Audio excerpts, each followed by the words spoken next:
No es fácil vivir en las montañas, aguantar hambre, el frío, el sacrificio más que todo, de que un revolucionario debe de aguantar para poder llegar a hacer y lograr los objetivos que nos habíamos propuesto. Hay que nadar contra la corriente, hay que caminar cuesta arriba, porque hay un sistema maldito y perverso.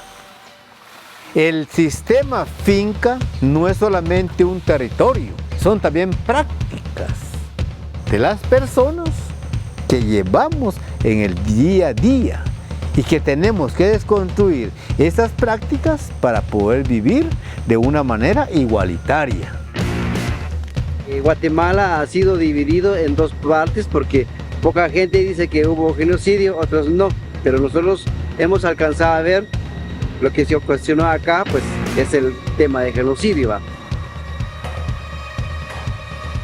El ejército usó alta calidad de armas y helicópteros contra la población civil, ¿va? No podemos dejarnos así que nos matan, sino que a nosotros también tenemos que defender nuestra vida.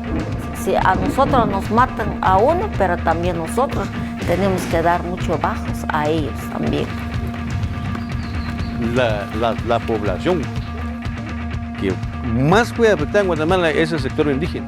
Que son 3 pueblos que fueron señalados por la lista negra a Dios pueblos indígenas por su territorio y su idioma. Ahora muchos de los niños o de los jóvenes quieren ir progresando en el aprendizaje del idioma español. Sin embargo, estamos desviando un poco lo que es nuestra identidad cultural y parte de nuestra identidad cultural, ¿verdad?, es el idioma. Si no le damos la importancia como tal al idioma, pueda que se pierda. Je voudrais savoir pourquoi elle vient trop tôt la fin du bal.